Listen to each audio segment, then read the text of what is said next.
अस्सलाम वालेकुम, आदाब नाजरीन। होम चैनल डोडा से मैं आपका मेज़बान इदरीस फलाही इस वक्त ज़िला इंतज़ामिया के मीटिंग हॉल में मौजूद हूँ और यहाँ पे आज रश्मि सिंह IAS जो कि स्टेट टैक्सेस डिपार्टमेंट की कमिश्नर हैं, वो आज डोडा का दौरा कर रही हैं और यहाँ पे उन्हीं से बातचीत करने की कोशिश करेंगे कि आज किन किन वजूहात की बुनियाद पर इन्होंने डोडा का दौरा किया और यहाँ पे किस किस तरीके की इनकी हिदायत रहीं और क्या क्या चीज़ें इन्होंने यहाँ पे पाई।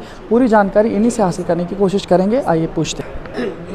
तो मैम, सबसे पहले हम आपका इस्तकबाल करते हैं अपने चैनल में भी और हमारे सरजमीन डोडा में। मैम, किस तरीके का दौरा रहा आपका डोडा की सरजमीन पर आज?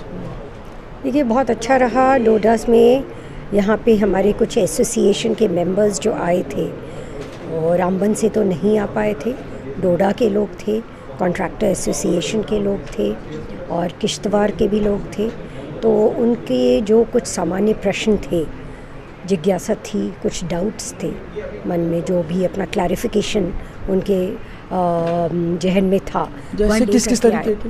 जैसे अगर कॉन्ट्रैक्टर्स हैं, वर्क्स कॉन्ट्रैक्ट्स हैं, तो अभी GST काउंसिल में जो 47th काउंसिल मीटिंग हुई थी चंडीगढ़ में, उसमें फ़ैसला लिया गया था कि 12% से बढ़ कर के वो 18% होगा। तो अब उनकी जिज्ञासा ये थी कि वो कब से एप्लीकेबल है। दूसरा कि काम अगर वो अभी कर रहे हैं, पुराना उनका कोई वर्क ऑर्डर है, तो वो एप्लीकेबल होगा कि नहीं। फिर DDO के पास जो 2% DDO डिडक्शन करते हैं, इनको यदि TDS का सर्टिफिकेट नहीं मिला, ठीक है, जहाँ पे अपना एक डिपार्टमेंट जहाँ DDOs के जो उनका कंप्लायंस है वो नहीं होने के कारण कभी कभी ट्रेडर्स को दिक्कत आती थी, तो इसका भी जहन लाया गया है। और हम लोगों ने एक नया सर्कुलर जो है इस पे फाइनेंस डिपार्टमेंट के माध्यम से एक बहुत डिटेल सर्कुलर में किया गया, जो कि सभी DDO को भी या इस बात का अवेयरनेस ये दिया जाएगा, गाइडलाइंस, कि समय पे उनको भी रिटर्न्स फाइल करना है, समय पे TDS सर्टिफिकेट देना है। इससे कॉन्ट्रैक्टर्स को भी टैक्स कंप्लायंस में जो है ज़्यादा मदद मिलती है। तो जो आपने आज दौरा किया, यहाँ पे आपको जो रिपोर्ट्स मिली होंगी ज़िला इंतज़ामिया की जानिब से टैक्सेस के रिलेटेड, किस किस तरीके की रिपोर्ट्स आप तक पहुँची और किस किस तरीके के मामले अभी तक टैक्सेस में आए हुए हैं, क्या आपने पाया? नहीं, देखिए, मामले तो वही होते हैं कि कई बार ना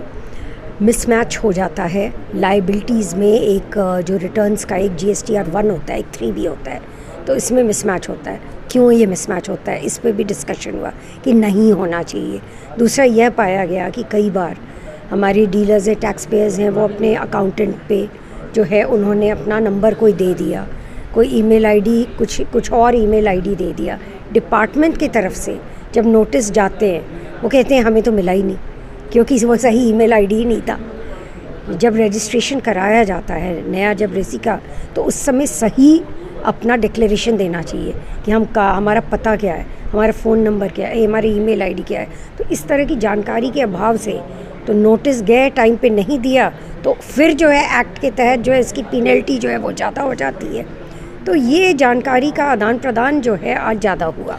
काफ़ी सारे लोगों में ये भी गलत फहमियाँ हैं कि अभी खाने की चीज़ों पे भी टैक्स लगा है, बाकी सारी चीज़ों पे भी, उसकी वजूहात क्या हैं और उनकी इन गलत फहमियों को आप किस तरह से इजाला करें? देखिए, इसमें क्या है ना कि डिपार्टमेंट की तरफ से हम कोई टैक्स डिटर्मिन नहीं करते हैं, है ना। टैक्स जो डिटर्मिन होता है ये एक पूरा वित्त मंत्रालय की तरफ से और GST काउंसिल से हर समय समय पर जो आइटम्स होते हैं उसके रेट को डिटर्मिन किया जाता है। तो खाने का जो सामान का आपने कहा, तो उसमें एक फ़ैसला, वो भी एक कंसिडर्ड फ़ैसला लिया गया है काउंसिल में कि जो पैक्ड आइटम्स होते हैं, जो ब्रांडेड फूड आइटम्स होते हैं, तो उन पे टैक्स लायबिलिटी है और जो लूज़ आइटम्स होते हैं उन पे नहीं है। तो ये जो है, मतलब इस बात को भी क्लैरिटी जो है लोगों को ये देनी पड़ती है कि क्यों ऐसा हो रहा है, और पॉलिसी में हम इसको बैठ कर के संशोधन नहीं ला सकते हैं। तो क्या मैम, आपने यहाँ के ट्रेडर्स के साथ, यहाँ के बिजनेसमैनों के साथ या बाकी जितने भी लोग यहाँ पे इस तरीके का काम करते हैं जिन्हें टैक्स के साथ रिलेशन है, क्या उन लोगों के साथ आपकी मीटिंग हुई या उनके साथ कोई बातचीत हुई या उनके बारे में कोई बातचीत हुई? यहाँ पे क्या कहें? बिल्कुल, देखिए, मैं ऐसा तो नहीं कह सकती हूँ ना कि सभी टैक्स पे ऐसे एक साथ हम बात कर सकते हैं। रिप्रेजेंटेटिव बॉडीज़ ही तो आती हैं, लेकिन रिप्रेजेंटेटिव बॉडीज़ के अलावा आज एक और बड़ा काम जो हम लोगों ने यह किया था कि यहाँ पे एक सुविधा केंद्र, एक फैसिलिटेशन सेंटर की शुरुआत की है, जिससे कि मैं तो यहाँ से चली जाऊँगी, ठीक है, अभी मतलब, लेकिन हमारे बाकी जो अधिकारी हैं एसटीओज जो यहाँ पे, इंस्पेक्टर्स यहाँ पे हैं, तो एक सुविधा केंद्र के रूप में हर मंडे थर्सडे यहाँ पर यदि कोई जानकारी लेनी है, कोई फैसिलिटेशन, मान लीजिए कि कोई टेक्निकल कोई उनको दिक्कत आ रही है रिटर्न्स फाइल करने में, ठीक है, या समझने में दिक्कत आ रही है, तो वो आ सकते हैं, उनको मदद मिलेगी। तो हमारा जो सर्कल ऑफिस है वहीं पर इस सेंटर की भी शुरुआत की गई है, एक हेल्प डेस्क के रूप में सुविधा केंद्र जो है, और हर 18 से ले करके 24 तक भी वो कभी भी आ सकते हैं। अगर रिटर्न्स फाइल करना है तो वहाँ आकर के भी उसकी मदद ले सकते हैं। कई बार हमने सुना है कि लेट हो गया, कनेक्टिविटी नहीं थी, तो वो सब इश्यूज़ को जो देखते हुए जो है ये सुविधा उनको प्राप्त होगी। मैम काफ़ी सारे ऐसे डीलर्स भी हैं, काफ़ी सारे ऐसे ताजर्स भी हैं जिनकी वजह से ये शिकायत दर्ज हुई कि जो भी यहाँ पे अपने टैक्सेस के लिए रखे हुए नुमाइंदे हैं जो टैक्स पे कराते हैं या जो जिनके पास जाते हैं, तो काफ़ी सारे ऐसे लोगों की शिकायत भी दर्ज हुई कि उन लोगों ने टैक्सेस पे भी किए, उसके बाद भी उन्हें पेनल्टीज़ भी पड़ रही हैं और उनका पैसा भी कहीं ना कहीं ज़्यादा इजाफी लग रहा है। वो सारी चीज़ें उनकी क्या वजूहत है और उन लोगों को क्या देखिए, ये तो केस टू केस बेसिस पे ग्रीवेंस जो है वो हम लोग लेते हैं। जहाँ उन्हें लगता है कि नहीं अपना कुछ उनका कोई ग्रीवेंस है तो वो हमारे सामने जो है वो ग्रीवेंस एक कमेटी के सामने लेकर के आते हैं, ठीक है, जहाँ पे इसको देखा जाता है। डीसीज़ कुछ यहाँ पे नोडल ऑफिसर्स हैं यहाँ हमारे साथ में, तो डीसीज़ भी एसटीओज़ के साथ मिल करके इस तरह के ग्रीवेंसेस को वो देखेंगे। तो इसमें मतलब हम यह नहीं कह सकते ना कि सबको ऐसी दिक्कत एक साथ आती है।